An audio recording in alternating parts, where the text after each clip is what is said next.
yo quisiera por lo menos recordar en estos tiempos tan necesitados de rescatar paradigmas que un día como hoy, pero del año 1928, nació el Che Guevara en Argentina.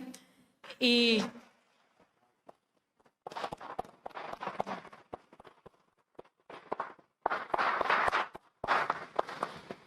que fue precisamente en el año 1997 cuando llegaron sus restos a nuestra patria, que comenzaba la historia, por lo menos el acercamiento al Che, pero en mi caso desde sus propios escritos, ¿no?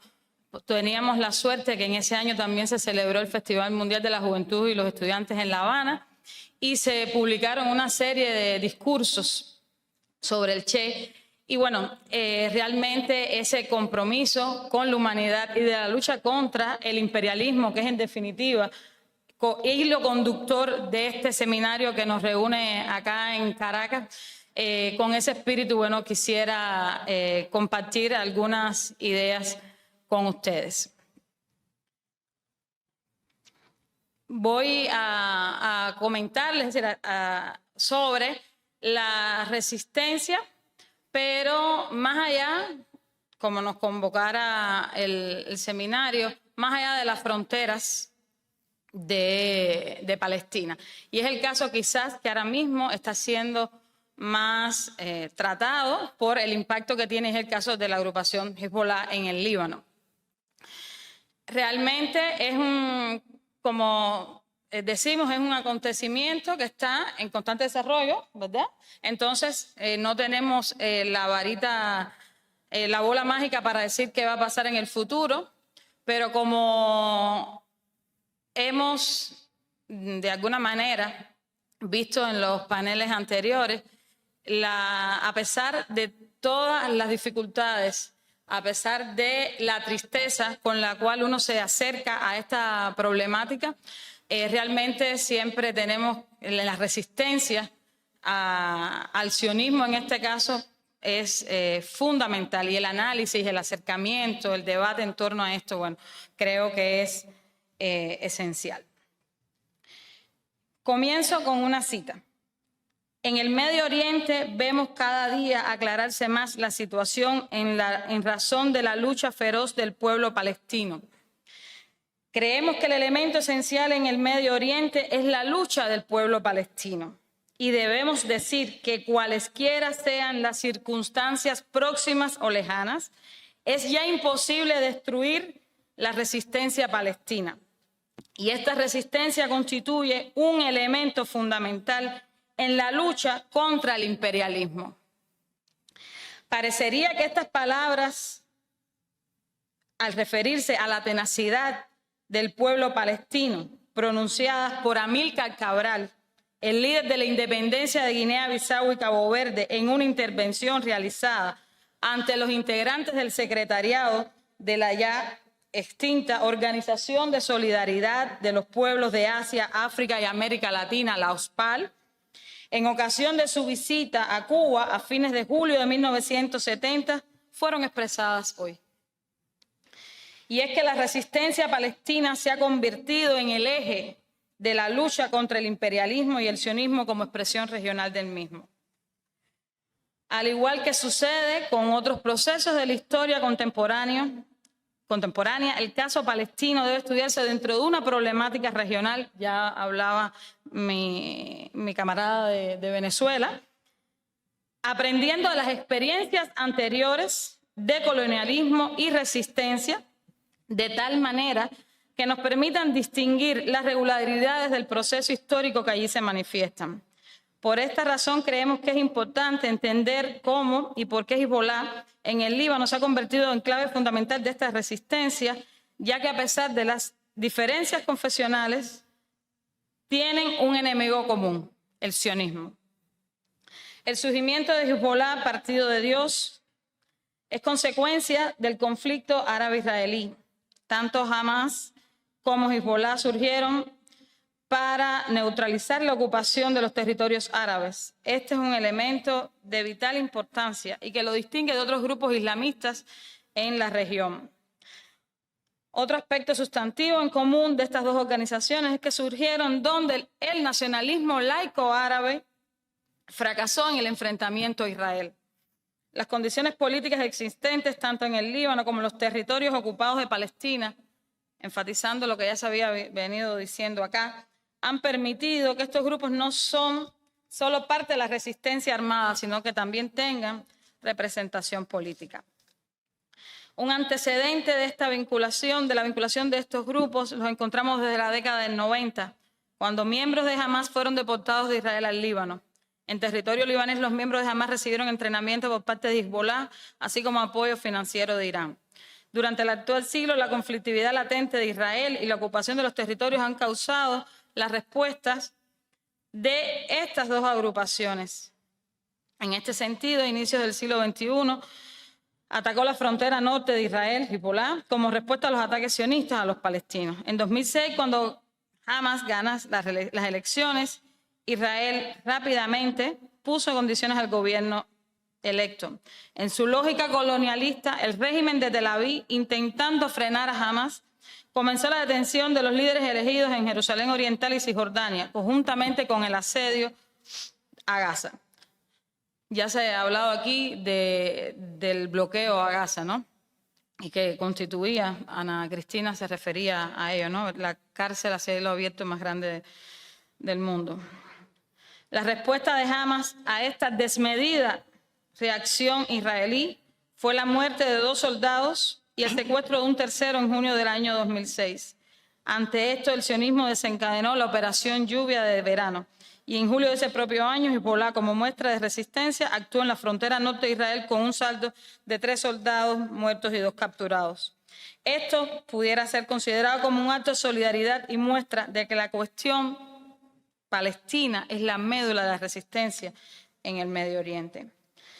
Se produce entonces un parteaguas en la historia. Tras los bombardeos e invasión de Israel en la zona sur del Líbano, los sionistas no pudieron derrotar a Hezbollah y mostró que el régimen de Israel no era invencible, que tenía vulnerabilidades. La victoria divina era una realidad e Israel no pudo alcanzar los objetivos propuestos de entonces.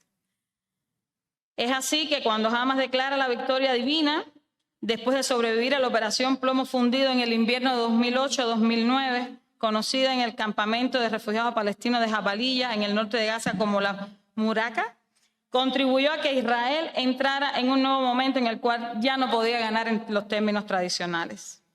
Ahora bien, volviendo al triunfo de Hezbollah en julio de 2006, este es las circunstancias, el contexto, el cual puede ser tenido en cuenta como el germen de lo que conocemos como el eje de la resistencia, conformado en 2012.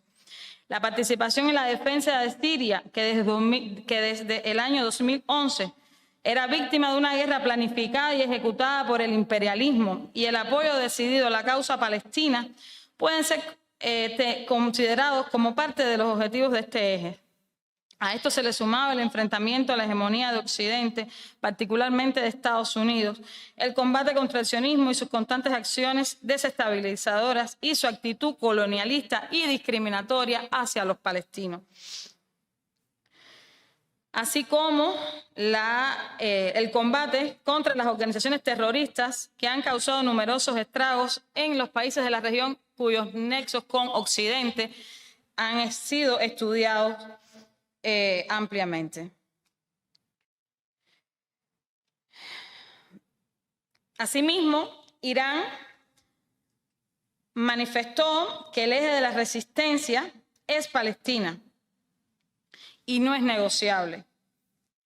Esto entendido porque varios países de la región, como se ha comentado acá también, han traicionado la causa, que va más allá, como también se ha dicho acá, de ser una causa árabo-musulmana, sino que es una causa de la humanidad. Desde que comenzó la operación inundación de Al-Aqsa de Hamás el 7 de octubre del año pasado, ha sido notable la actitud cohesionada del eje y han situado de manera unánime como líneas rojas el apoyo militar directo de Estados Unidos a Israel o el inicio de una operación terrestre sobre Gaza. A diferencia de otras ocasiones donde particularmente Irán y Hezbollah han llamado a la desescalada, una vez que los enfrentamientos entre Israel y Hamas han amenazado con aumentar, el apoyo del eje ha sido cohesionado. A juicio de Hassan Nasrallah, el general en jefe de Hezbollah, en su intervención del 3 de noviembre pasado, decía que no se debía subestimar la importancia estratégica de los enfrentamientos actuales, aunque seguían siendo insuficientes. También destacó el papel de Hezbollah en la disminución de la presión a la resistencia palestina tras la movilización hacia el norte de las fuerzas aéreas, marítimas y terrestres del sionismo, ya que se han estado intercambiando disparos con las fuerzas israelíes en la escalada más grande desde el año 2006. Sin embargo, esto no ha impedido que el régimen de Israel siga cometiendo el genocidio contra los palestinos. Los acontecimientos de los últimos días, el lanzamiento de la ofensiva de Hezbollah como respuesta al asesinato del comandante de más alto en rango asesinado desde el inicio de las hostilidades, ha provocado que Israel esté realmente preocupado por el progreso de las capacidades militares de esta organización. La asertividad de los ataques de Hezbollah a objetivos castrenses israelitas muestra las fisuras del domo de hierro. El exterminio del pueblo palestino, tal como lo concibe Israel, deberá enfrentarse, y no solo lo deberá hacer Hamas, como lo ha estado haciendo parte de los países del eje de la resistencia, que no podemos, no abordamos acá en la ponencia, pero no podemos dejar de mencionar, aunque ya se han hablado aquí, de los Houthis en Yemen, las organizaciones en Irak, Siria, ¿verdad? Sino que tendrá el muro del eje de la resistencia será necesariamente ese muro de contención a Israel, que como también se ha explicado acá, es como funciona, actúa como un caballo desbocado que no es posible controlar en su actuación en contra del pueblo palestino. Y, por supuesto, en este sentido, el hecho es que la realidad, el contexto actual no permite que la paz tan ansiada para los países, por supuesto, debe pasar necesariamente por una Palestina libre, tiene que tener en cuenta todas estas organizaciones que actualmente que forman parte del eje de las resistencias. En las reflexiones del comandante en jefe, Fidel Castro, del 6 de agosto de 2014, bajo el título, y volvemos, Holocausto Palestino en Gaza, parece igual que fue escrito hoy, se preguntaba el líder de nuestra revolución, cómo si el genocidio de los nazis contra los judíos cosechó el odio de todos los pueblos de la tierra, y aún por supuesto no era posible verlo como lo estamos viendo actualmente a diario en nuestros televisores o en nuestros teléfonos, ¿podría esperar Israel que el mundo fuera insensible al macabro genocidio que se cometía contra el pueblo palestino? El eje de la resistencia es muestra de ello. Por último, con la claridad meridiana de Fidel y con la fe invencible en la victoria, como hicimos con las tropas sudafricanas del apartheid en el año 88, podremos gritar algún día, ¡viva Palestina libre!